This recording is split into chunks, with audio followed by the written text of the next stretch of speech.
Hello, you've tuned to this week's episode of Next Steps Forward, and I'm your host, Chris Meek. As always, it's an honor to have you with us. Next Step Forward is committed to helping others achieve more than ever while experiencing greater personal empowerment and well-being. Our special guest today is Katina Sawyer. Katina is a co-founder of Workr Beeing and an associate professor of management and organizations at the University of Arizona's Eller College of Management. Her areas of expertise include diversity, work-life balance, leadership, and positive workplace behaviors. Over the years, Katina has published more than 50 peer-reviewed studies, book chapters, and Harvard Business Review articles. Her work has been cited in many public outlets, including the Washington Post, Bloomberg Businessweek, The Atlantic, and Forbes. She published the book, Leading for Wellness, How to Create a Team Culture Where Everyone Thrives, with co-author Patricia Grabrick in March 2025. Katina earned her BA in psychology from Villanova University and a dual PhD in industrial and organizational psychology and women's studies from Penn State. Katina Sawyer, welcome to Next Steps Forward. Thank you so much for having me. I'm excited to be here. Before we start, two things here I mentioned. I apologize. I'm fighting a head cold, and you're in Arizona, and you guys don't get sick out there. I'm in the Northeast, and we do. But one thing I also like to talk about the show is, I brag about the show being a show of firsts, and I'm fairly confident you were the first dual PhD on the show. So, let me brag on you a little bit. We like to have great guests on here. And so I'm just going to brag for you. So we've just got another great guest for everybody listening and viewing. So, Katina, I first learned about you when I saw a Fast Company article about creating a work-life balance in which you were quoted. And we'll get to that topic shortly. But first, how did you become interested in studying the intersection of work, well-being, and organizational psychology? Was there a moment or an internship or a job early in your career that really, set you on that path? Yeah, I always have had an interest in human behavior, and I was a psychology major at Villanova, but I wasn't ever sure how I wanted to apply that. I didn't really think that I wanted to go down the clinical or counseling end. That's not necessarily the best fit for me. And at the time, organizational psychology was not as well known of a field as it has become to be. It's really a growing career for folks over the last decade or so. At the time I was looking at it, I didn't know that it existed. So I loved psychology, didn't know what I wanted to do with it, and then found out about organizational psychology and decided I wanted to focus there. But at the same time, I was also doing a lot of philanthropic work in the community as an undergraduate at Villanova, doing tutoring work in inner city schools, and volunteering at a domestic violence shelter in Philadelphia. And so when I left my undergrad environment and went to grad school, I really liked what I was learning in all my organizational psychology PhD classes at Penn State, but I really wanted to maintain that heart, making people's lives better, particularly people on the margins, people who might be overlooked. And so I started to really think about the amount of time that we spend at work and how much of an impact it has on people's well-being, and thinking about work as a mechanism for creating a better and more healthy and happy society as sort of a motivating purpose for the work that I did. And so that's how I ended up combining these two programs to do a dual PhD and kind of keeping both of those things in mind at all times as I was doing my dissertation and also my coursework. So undergraduate was Villanova, graduate school, Penn State. Yep. My viewers and listeners know my beloved alma mater, Syracuse. You're a rival for both of those. Yeah, that's true. Before the show, and I'm showing my age. So when I went to Syracuse, we were dominant in both basketball and football. Unfortunately, those years are long gone. But before the show, you mentioned your folks are coming to visit you shortly, and they're from the Philadelphia area. Yeah. I have to ask, and I actually hate to ask, my viewers and listeners also know my NFL team. Are you an Eagles fan? I've got to be an Eagles fan if I'm from Philadelphia. So Jordan, my sound engineer, let's pull the plug on this show because I'm a diehard Dallas Cowboys fan. And so, Katina, it's been nice having you. We appreciate your time.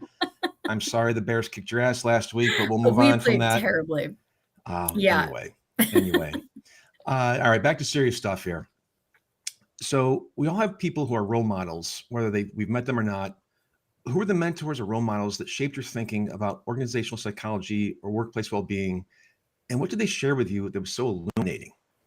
Yeah, I was thinking about this recently, kind of where did this early spark come from? And I think really I have to go back to my parents and also a particular teacher who I had, my high school English teacher. I think that both of those, my parents and my teacher and other teachers too, but she stands out in particular, made me realize the importance of environment. So you can be the same person in a different environment and it can impact you in really long lasting ways. And I grew up in a house that was really happy and supportive. And, my parents really grew my confidence and instilled in me a love for learning and encouraged me to pursue whatever pathway I wanted to pursue. And I came to learn over time that, that's not always the case. And it can really have negative impact on people's health and wellness, also their sense of self and identity. And my teacher, for example, like created a classroom environment where I was just able to thrive, and I loved going to that class every time. I had her all 4 years. I went to a small all girls school, and so every time I had her class, I was excited to go, and I did the best in her class because I felt the best in her class. And so when I started to think back on kind of why am I so interested in contextual, the ways in which context interacts with personality and your capabilities to create potential and outcomes. It really comes from those early experiences of knowing that I was really lucky to find myself in these environments that helped me to unlock my potential and wanting other people to be able to be in those environments when they were working as well. Listening to your response, two things really resonated with me. One is that you talked about your parents. And the number of guests I've had in this show, and we're over 200 now. I'm blessed to be over 200 shows now. In terms of, I ask folks who their mentors or their role models were. The number of people who have said, it's their parents or my mom or my dad or both, depending if it was one parent or two parents, is through the roof. And so, Yeah. I guess you kind of take that for granted. And I always talk about how my mom is just, single parent, single mom, who was a role model for me. And, she went back to college to get her bachelor's, her master's, and almost her doctorate before she passed of breast cancer. I think people take that for granted in terms of, who your role models are. It's like, oh, my mom said this or my dad said that, and they're a real pain in the butt or whatever. But Yeah. their job is to provide what's best for you and to be the role model for you. Like is to provide the best opportunities for you in life. And so I guess, for those who might be sort of 25 and younger right now, who are hopefully listening, at some point you're going to realize like, yep, mom and dad were right. God, I hate to admit it, but they were. But then also you talk about environment, and that's something I never thought about.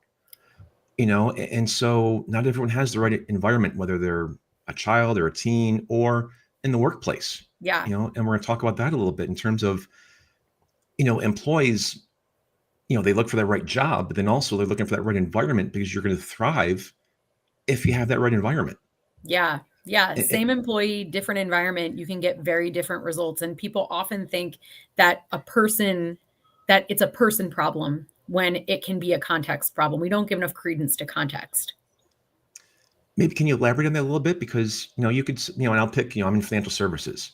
So say I've got job A and I'm at firm C and I'm doing okay. And then I go to do the exact same job at firm J and I thrive. Mm-hmm. What could be some of the differences there that make me succeed or fail at two different firms? Yeah, we really focus a lot on culture and leaders as sort of the arbiters and keepers of culture.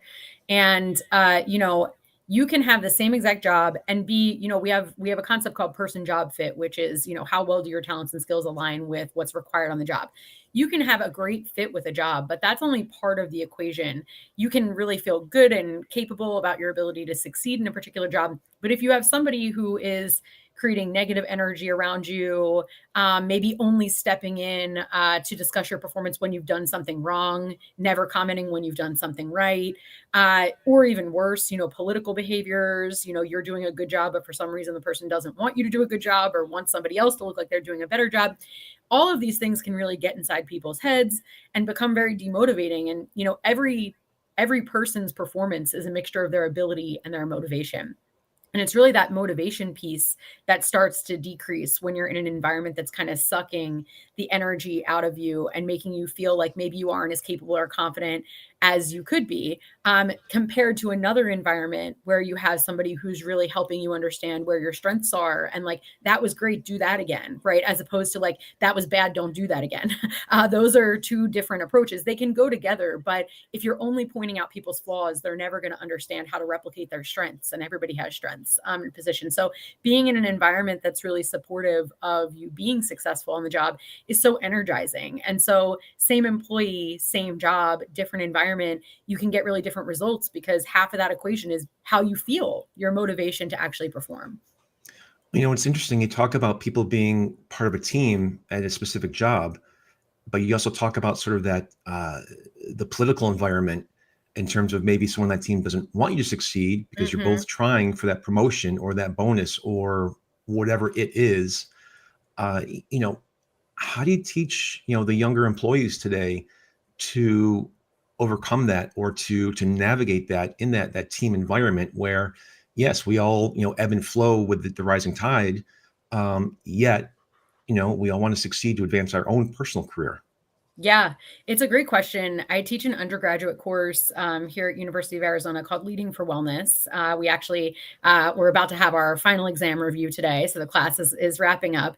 And in that class, the students ask a lot of questions about that because it's a class on leadership. So I'm teaching them how to lead and manage teams in a way that supports health and happiness. But their questions as, new entrants into the workforce who are currently looking for their post-graduation jobs, their questions are, well, what if I find myself in a bad environment? Like I'm not as influential out of the gate on my career. What do I do to navigate these bad environments? And there are some strategies that we talk about. First of all, thinking about whether or not the people around you are intentionally doing these things, or if these are things that people are replicating because they've seen other people do it, but it's not really the leader that they want to be. Is there a way to have open conversations? Is there a glimmer of promise to have an open conversation with whoever this person is about how you're seeing your trajectory and getting some information about how you can work together to make sure you fulfill your potential and get the outcomes that they care about as well? Can you frame some of these things in terms of what's keeping them up at night? What really helps me to work well is to be in an environment that has these 2 elements or these 3 elements. If we could work together to try to make the environment more similar to that, I can deliver on these results much more easily. And then we also talk about finding like champions or communities of people who can help you to better understand what's going on. So if you can't change what's going on, you can at least find some other people in your environment who can help you better understand why, and maybe reverse some of those internal feelings that like, I'm just not good enough to be here, or I didn't deserve that. So, trying to find people who can counterbalance some of the lack of hype that you're getting from somebody else in your work environment. And through your research, have you found any specific industry that political tension is greater than in other industries? It's not so much industry, but it is kind of like culture and sort of history of being more thought of as more like cutthroat or competitive. So, I have a lot of students in tech, and they talk a lot about how tech environments are not always very supportive of health and wellness, which is interesting because a lot of the well-being related benefits and perks that companies offer come out of, early aughts Google and Facebook and, these tech companies that were trying to, make these more well-being focused environments, or these like cooler, interesting environments for people to work in. But ultimately, what I hear is that a lot of these things are more like window dressing for what then ends up being an actually more cutthroat, competitive culture that doesn't really align with, you can have all the ping pong tables in the world, but if you know that that's not actually what's going to predict whether you get promoted, or it's unclear or ambiguous how people get ahead, that starts to take a toll. Well, it's funny you mentioned that the ping pong table in the early aughts. I'm thinking back to the foosball table and the fuzzy bunny slippers and the zipper hoodie, Yes. and that was the first sort of Silicon Valley. Exactly. Come here and put your necktie and cufflinks away and make more money and be cool and Yep. drink a $10 espresso. Yeah, exactly. So you're a co-founder of Workr Beeing. Before we talk about that, how'd you come up with the name? Yeah. So we actually had kind of like an early version of AI where you put in Patricia and I, my co-founder, we did a brainstorming retreat where we thought about all the things that we wanted our company to be. And we made a dictionary of words that we wanted people to associate with our work. And then we threw that dictionary of words in and had it come out with some creative ideas for us. And Workr Beeing kind of stuck because, the idea of a worker bee is that they're just there to put their head down and just work. And Workr Beeing really incorporates this idea of, well, you can get those results, but you also have to think about the well-being that's happening in the workforce. So that's how we came up with it. I love that. So I know that Workr Beeing is a consultancy and platform focused on improving workplace well-being, engagement, and human sustainability. What inspired you to co-found Workr Beeing? Were there gaps you're hoping to fill, or was there something else? Yeah. So Patricia and I are very good friends from graduate school. And so we had stayed in touch, not just us, but a bunch of other people who went to Penn State, stayed in touch after our graduate program. And Patricia went into practice and I went into academia. And we actually were at a friend's wedding, another organizational psychologist wedding. And she was talking about how, in consulting and working with clients, she was hearing people ask like the same questions over and over again about how to create healthier, happier environments. And they were kind of basic questions. And she was always surprised that they didn't have the answers or even like a semblance of a start to an answer. When we know there's so much great science out there and has been for decades on how to do this well, that's really reliable and gets, replicable results. And I was hearing similar stuff from my students, particularly my MBA students who are, living and breathing this stuff every day. I teach a leadership course. And so they're all trying to amplify their leadership and talking about the struggles of creating positive cultures. And they don't know where to get started. They have good intentions, but not a lot of action. And we were like, there's so much science on this. It's obviously not getting translated to the students, to the clients. Let's start something where we can, for free, make these insights available in an easy to access way. So we started with a blog. And we were doing a weekly blog post where we discussed research on well-being related topics and sort of broke them down into key action steps. Here's what the researchers did, and here's what you can do to apply it. And then from there, people said, well, we like your blog, but, I don't always have time to read things physically. Maybe you should do a podcast. And then we started a podcast. And then from there, we started to get some clients who were interested in having us come into their organization and speak. And then over time, we kind of thought that we should write a book, which helped to fill some more gaps, which we can talk about later, that we were seeing as we got more invested in working with clients in this space that answered some more specific questions that we saw were recurring. But yeah, we kind of just wanted to bring the science of workplace wellness to employees everywhere in a platform that was not boring. And that because the articles we had to read in grad school were not the most lively content, right? They were quite dry. So we're like, how do we make this so that it's not torture to read? Now, your blog's still out there? Do you still actively post? Yes. Our blog has moved to Psychology Today, so we're bloggers over there now. But yes, we still write posts and still like that medium as a form of getting the science out there. Really, whatever sticks, we're happy. We're very outcomes focused. And for those out there who are not PhDs, or in this case, dual PhDs, Psychology Today is the real deal. Like that is the platform for those who are overachievers, like our Penn State grad here, Katina. So that's the real deal, but we knew that already. So Katina, without violating any confidences, obviously, would you share a story or two about a company or a client that really got it right after the information and insights that you provide help their culture or employees' well-being improve significantly? Yeah, of course, we've seen changes that get put in place boost workplace cultures and team outcomes. But I want to talk about one very specific example of an organization that is already doing it well, who we work with to help amplify what they're doing and sort of pull through the concepts that they're putting out there. But I was absolutely blown away. We worked with a large hospital. And in that hospital system, they have sort of a well-being focused department, like a whole department focused on workplace well-being. And they have an event every year where they bring speakers in to talk about how to do even better in this area. Healthcare professionals are burnout and exhausted and see lots of really tough and emotional things to process. And so, and they're not a hard sell that health is important, right? So, I had come in to do a keynote for them. on how to build relationships quickly, because that's something that healthcare professionals often have to do. And afterwards, they had this panel of actual leaders in the organization who had been selected by their teams as people who were sort of beacons of creating these wellness and well-being focused cultures. And they talked about what they're doing. And I was sitting there, and as I was sitting there, and they were mentioning all the things that they're enacting, and they have their teams in the audience, listening and being proud of their leader that they're up there. It was just like every concept they said mapped back to the stuff that we talk about in the book, mapped back to the modules that we discuss.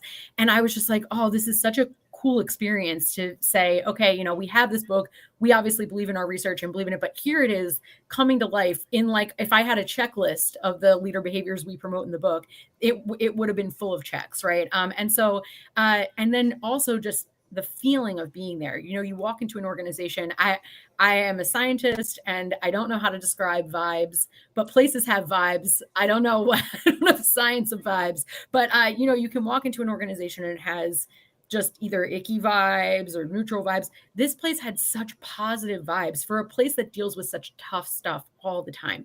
And so just seeing that in action really reinforced my already positive feelings about kind of what we have to share with organizations. I appreciate you sharing that, because that's something, a hospital, something I wouldn't think about. I'm just thinking business, traditional business. But, a hospital is a business, even though it's, most of them are nonprofits, which that in itself is a different conversation. But to your point, I do a lot of work in the first responder space, and healthcare workers are certainly in that the frontline workers there. And your point, they deal with a lot of crap every single day. And, I remember in the height of COVID, the top ER doctor in New York City, she committed suicide. Yeah. Because just everything, just the death and everything that they saw. And so to hear you use that as your case study, if you will, is a breath of fresh air, because I wouldn't think of that. And to hear them, like you said, going through your checklist and being your case study, if you will, that's amazing. It's phenomenal. And so, for all of those hospitals out there listening, hopefully, Katina, where can people find you? Yeah, I can be found at Workr Beeing, Workr Beeing on all platforms, or on LinkedIn as Katina Sawyer, and our website is workrbeeing.com, and you can find all of our offerings there. And we will put that on our social media as well. So thank you for sharing that, and really that was a fascinating case study. I really wouldn't have thought of that. And back to that question. I noticed that I just separated culture and well-being in that question when I said culture or employees' well-being. Can the two be separated? Can a company have a lousy culture yet still have employees who have a sound well-being, or a terrific culture and still have miserable employees? Yeah. So I think the former is more prevalent than the latter. And so I think one thing that we really stress is that if you're in an organization that has a top-down terrible culture, and we hear this a lot, right? Like, I'm just in an organization where this stuff wouldn't fly. It doesn't matter what I do as a leader for my team because what's coming from top down is so bad. We find that that's not true. Managers and even peer-to-peer, the positivity that you put out into the workplace in your interactions with other people, the way that you set the tone on your individual team can help to shield or combat broader cultures that might be more negative or less affirming. And so leaders do have jurisdiction to do things differently on their own team, and also to be transparent about, what their goals are as a leader and the type of culture that they want to create, and to co-create that culture with their team, even if they're housed in something that's not that's at odds with what they're trying to do. So it's not the easiest situation to be in. But can you have a bad culture and still happy employees? Yeah, if you have leaders who are trying to create those sort of force fields around their team. The other is more rare, I would say. But I would say that if you have a great culture and the employees are still miserable, there might be other things that are missing that are more brass tacks. Is your selection process working? Like, are employees in jobs that they can actually do and that they feel confident doing? Are you paying people fairly? These are more base level HR issues that can sometimes cause people to be unhappy because the job and the structure of the job is not quite right, even if the culture is good. And unfortunately or fortunately, depends which side of the coin you're on, We can't talk about today's workplace and the future of the workplace without talking about artificial intelligence. Let's start with the 30,000-foot view first. When you look at the rise of artificial intelligence in the workplace, what excites you the most and what concerns you the most? Yeah.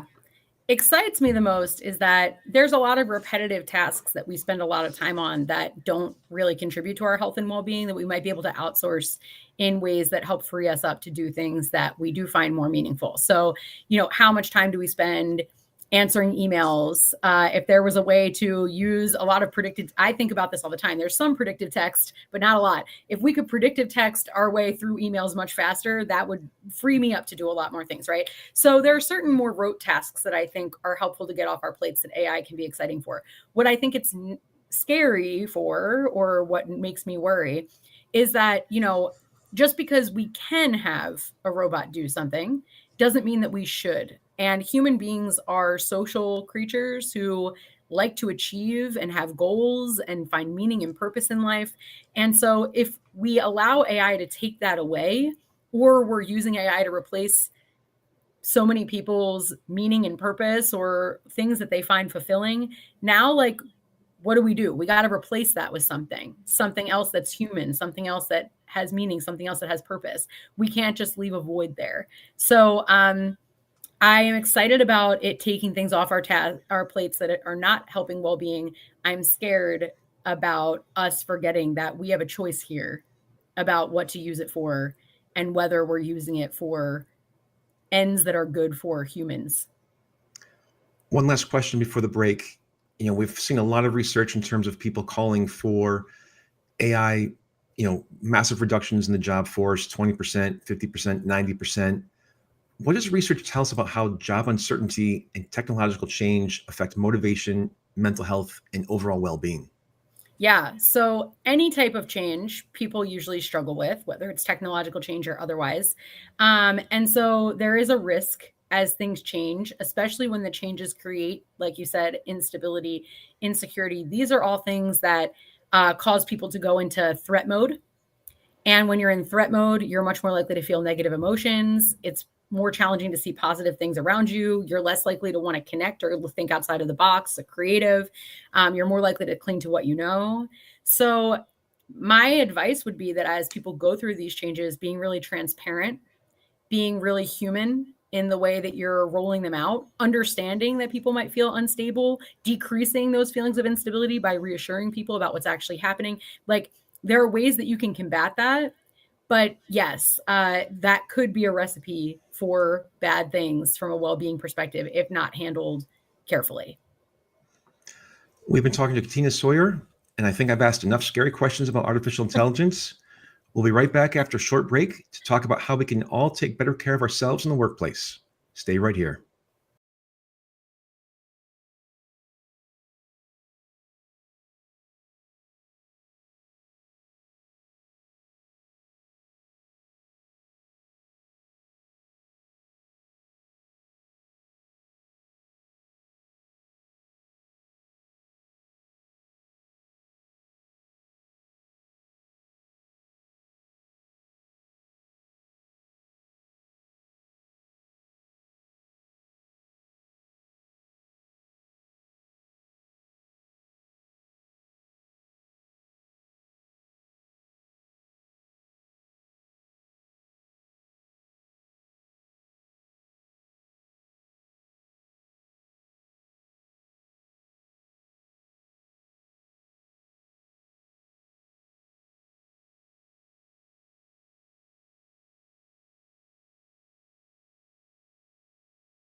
We are back. I'm Chris Meek, host of Next Steps Forward. And my guest today is Katina Sawyer. Katina is a co-founder of Workr Beeing and an associate professor of management and organizations at the University of Arizona's Eller College of Management. Her areas of expertise include diversity, work-life balance, leadership, and positive workplace behaviors. Over the years, Katina has published more than 50 peer-reviewed studies, book chapters, and Harvard Business Review articles. Her work has been cited in many public outlets, including the Washington Post, Bloomberg Businessweek, The Atlantic, and Forbes. She published the book, Leading for Wellness, How to Create a Team Culture Where Everyone Thrives, with co-author Patricia Grabrek in March 2025. Katina, the COVID-19 pandemic was a watershed event in many ways, which I'm expecting a huge Harvard business case study or something in the coming years. Did the pandemic permanently change our expectations of work and what a, quote, healthy work environment looks like? Or are the return to work movement and the jitters about unemployment taking us right back to where we were pre-pandemic? It's a great question. I think what really happened in the pandemic was that the masks were off. I know that's maybe a double entendre there, but people had really no time to process what was happening and had to make significant changes very quickly to the way that they worked. But also they were managing so much family related stress, kids changing the way they were going to school, all of these things going on. And at the same time, experiencing a lot of fear about what was going on in society. Family members or friends might be getting sick. Individuals might be sick themselves. And so all of this was happening while people were still trying to work and working remotely, working from home, right?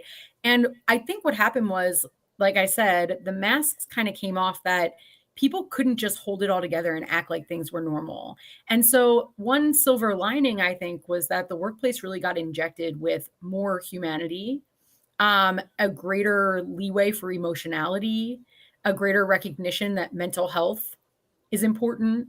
And so I think that all of these things kind of happen at once. We saw a huge influx of people who were interested in hearing about our content during the pandemic virtually because employees were suffering and well-being was hitting a low. And so we saw companies really investing more resources, more time in trying to solve for this in ways that they hadn't before.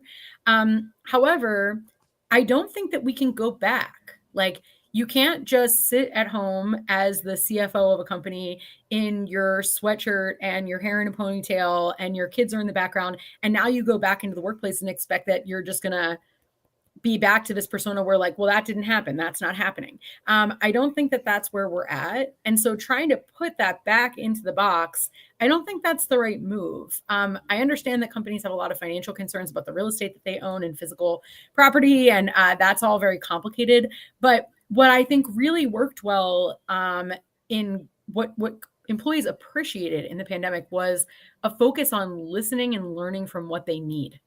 And I think that when employers responded that way, they got positive responses from their employees. We're all going through this together. We want to know what you need to support.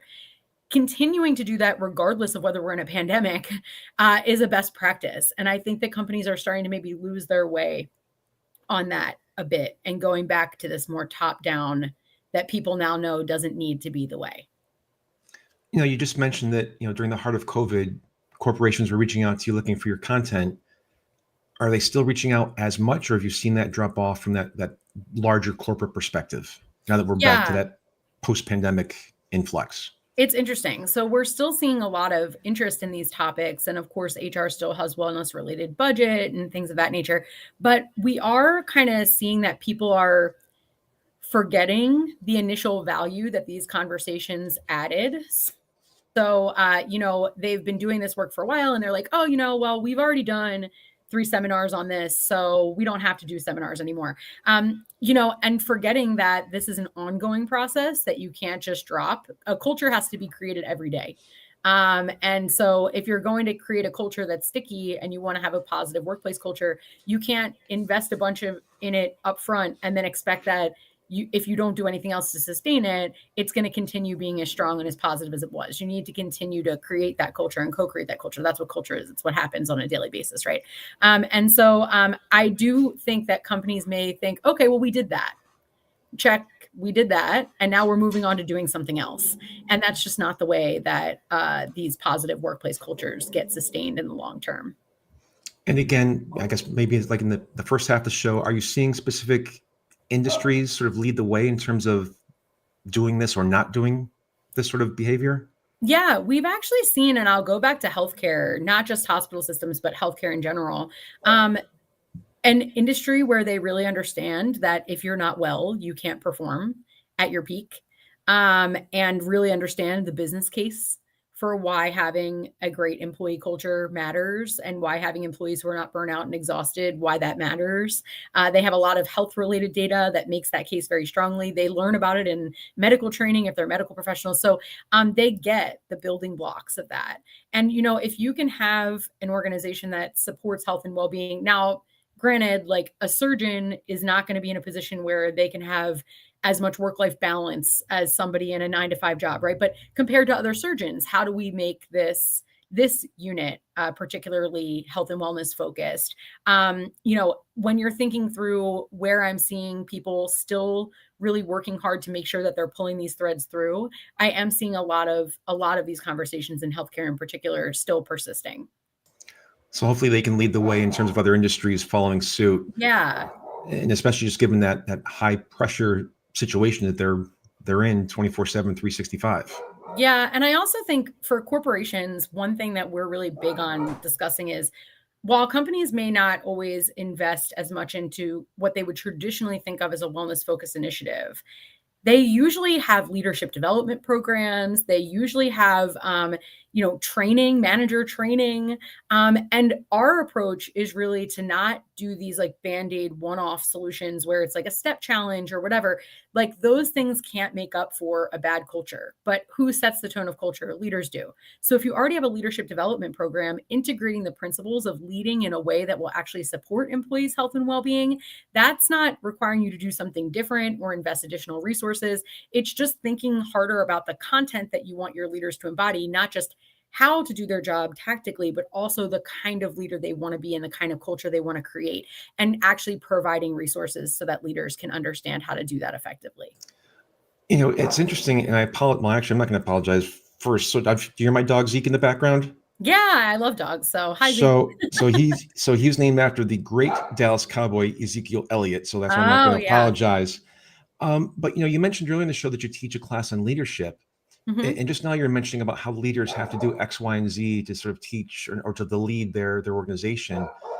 In these leadership classes now, are there courses on, looking at employees' well-being from a mental health perspective, from a work-life balance perspective, whatever that definition is of work-life balance? Is that part of the curriculum in today's world? Yeah, so it's a great question. In my class, it is. I teach an undergrad and an MBA class on leadership. And in the MBA class, we have 3 different modules. I think a lot of times the traditional leadership theories, by the time people get to a certain point in their career, if they've taken a leadership class as an undergrad, they know some of the basic, models of leadership. And so what I try to do in my leadership MBA class is talk about things that make leaders stand out from other leaders because they're able to have the capability or skills to do them well. So we have a module on flexible leadership, we have a module on leading for change, and then we have a module on leading for wellness. And in the leading for wellness module, we talk about just that. And it's interesting because often people will have a reaction to the idea of leading for wellness, that it's fluffy. But then if you ask them to tell stories about terrible bosses that they've worked for, they've got a million of them, and they can tell you very clearly that had a negative impact on their performance. So, this idea that it's fluffy, but then also these visceral stories that people have about leaders who had a really negative impact on their well-being and then indirectly on their performance, they know that it's true. And we just have to kind of make those connections for people. Oh yeah, well, what if you had fewer of those leaders and more of the type of leader that, you said 10 years ago, you had a leader that was absolutely fantastic, and that leader stuck with you as a role model, somebody that you want to emulate. What if you had more leaders like that and less leaders like that? Like, how would you feel at work? And that's important. So when we break it down into sort of the experiences that people have in their own personal data, people realize that this is actually fairly fundamental to creating a workplace where people can do what they need to do. No, I love to hear that, because when I think about it, I got my MBA, I like to say how long, 25 years ago. And it was your traditional, here's your accounting class, here's your investment banking class, whatever. But that world has changed. Yeah.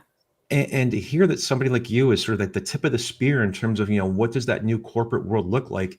And what do today's and tomorrow's leaders now need to be aware of and need to learn?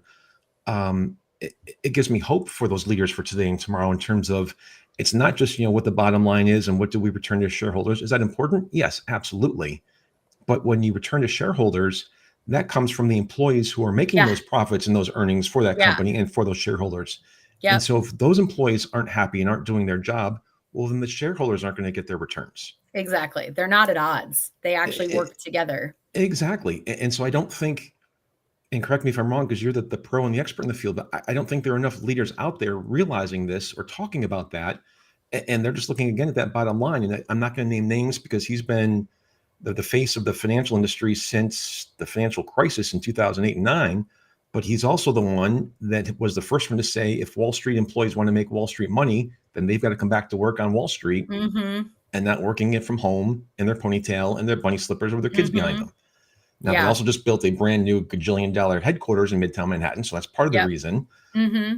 But there's the other side of the coin to that as well. And so, I want to talk about your book in a minute here, but have you thought about writing a book in terms of, what that new leadership course looks like, or what that new leader looks like in terms of the all-encompassing, Renaissance person, if you will, not just the how do you return, the most profits to your shareholders?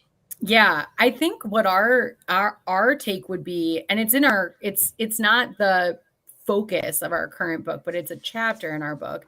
We talk about that leaders are trained to think that profits and well-being are at odds.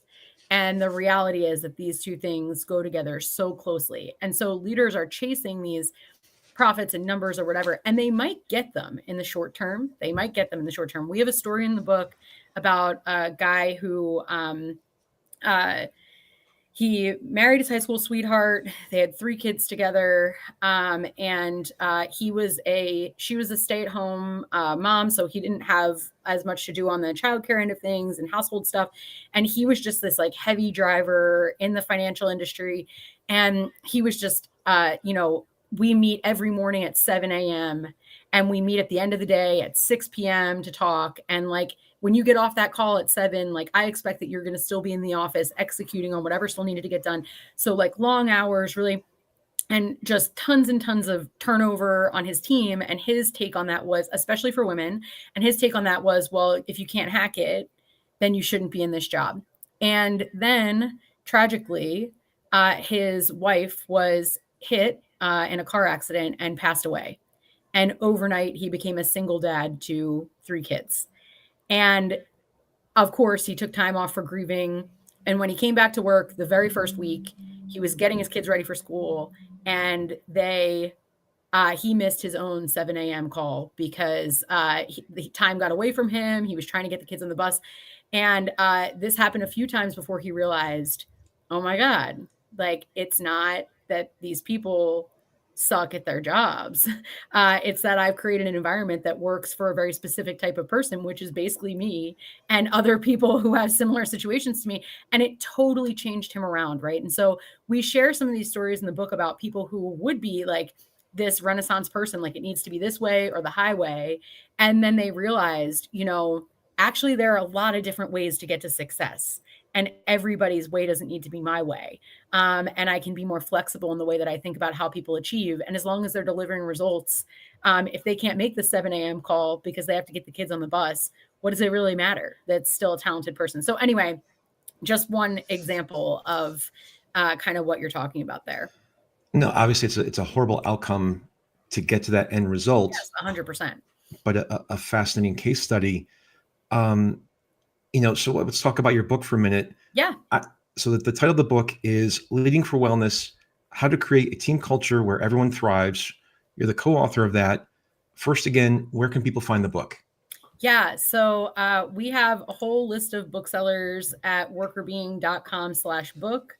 And that's WORKRBEEING. And we also, anywhere that you get books, you can find the book, and we have audiobook too. So if you're a listener of books, we have that. So one of my executive producers, Eric, who is great at putting together the Q&A for me for the show, actually doesn't have any questions in here about the book, which I know you want to talk about. So I'm going to let you just talk about what you want in the book. Like you just mentioned, that one case study. You mentioned that there's a chapter on leadership. And so, what do you want to highlight about the book that people should go out and buy this? Yeah. So we were seeing sort of really 2 problems. One was that companies were often well-intended, that they wanted to spend some money on or invest some time into improving culture and employee well-being, but they didn't know how. And so it was sort of this spaghetti at the wall approach. I don't know, maybe yoga at lunch. I don't know, maybe a nutritious eating class. Maybe we bring someone in to do a mindfulness meditation. And it was all these kind of one-offs. And then they'd ask employees, did you like this? And the employees were like, yeah, I liked it. Like that was fun. I got to do a mindfulness meditation. But they weren't measuring like what's the result of these things. And so they were starting to feel like, we're doing all these things, but I don't know that they're working. And so there was a lot of like confusion and a lack of clarity around what works and what to actually invest in, and a lack of a strategic approach to addressing culture and employee wellness. So we saw that going on. We also saw that there were individual leaders who were coming to us and asking, what are some action steps that I can take to make my team culture better? What are some specific things that I can do? And when we went to look at the research, there are things that people can do, but they're all over the map, right? There's no clear and cohesive framework that helps people understand what to prioritize, what's going to have the biggest bang for the buck. And it's also very overwhelming, and also mostly in the scientific literature too. So it's hard to translate. So we were, leaders want to do the right thing, but they're confused. Companies want to do the right thing, but they're confused. What actually works here? And so we started doing some informal interviews with people, asking them, think back to a time when you've been in a company context where you felt like your health and well-being was most supported. What was different about that context versus other contexts you've been in? And time again, people were just like, my leader. It was my leader. It was the person I directly reported to. That's the person that made the difference for me. So we really started to hone in on, well, leaders are at the crux of this. So if leaders are at the crux of this, what are leaders doing that are standing out to people? So we found these bright spot leaders by asking people to interview with us if they had a leader who they felt was exemplary at supporting their team's health and well-being. We analyzed all that data to come up with an actionable roadmap for leaders to follow who want to become what we call generators, leaders who pump their teams full of energy and see more bountiful results, versus extinguishers, leaders who kind of suck the energy out of their teams and experience less results than they would otherwise. So yeah, that's kind of the impetus for the book and how it all came about. I love the generators versus extinguishers. Like that really sets the tone in terms of like who is or who isn't. Yeah, it was interesting because we initially started off doing all the interviews just really wanting people to focus on the bright spots. Like we're really interested on, we're not so interested in what leaders shouldn't do. We're really interested in what are these great leaders doing proactively that we could replicate or other leaders could replicate. And inevitably, in almost every interview, people would tell us about these great leaders, and then they would say, oh, but could I please, in the last 10 minutes, tell you this horror story of this they really wanted to tell us the bad stuff. And instead of leaning out of that, we thought, well, what it seems like is that it's useful not just to know proactively what to do, but this foil of, okay, what are the things you should absolutely avoid also seems to be something that people find useful in their schema of how to be this type of leader versus that type of leader. So the extinguishers term was not necessarily intentional, but came directly from our participants really wanting to tell us about the not so great leaders they had. So you interviewed the employees to talk about their leaders. Did you interview any of the actual leaders themselves?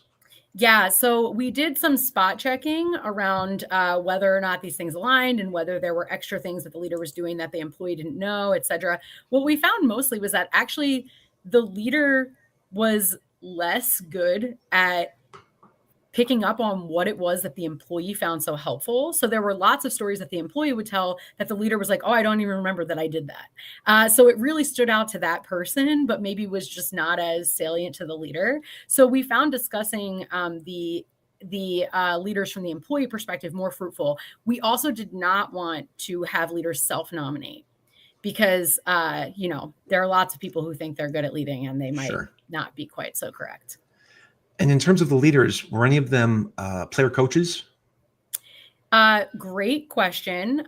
We did not have any coaches in the sample this time around, although there are some folks who do research. There's a whole field of sports management that does research on sports leadership, not necessarily from the perspective that we did, but that's a fascinating angle. And I would love to talk to some coaches to see how I imagine there are lots of parallels between great sports leaders and great corporate leaders.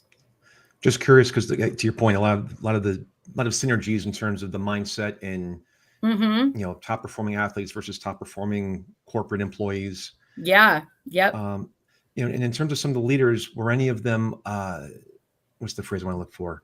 Were they also revenue producing as well for the team, or were they specifically just leaders? They were also revenue producing in many instances. And I also will say, these were leaders at all levels. So it wasn't just the senior, sometimes it was the CFO, but sometimes it was, a first-time manager. So we really feel like the breadth of the leaders that we heard about makes us feel confident that there's you won't be able to do all of the behaviors, but there's some subset of the behaviors that any leader at any level could do.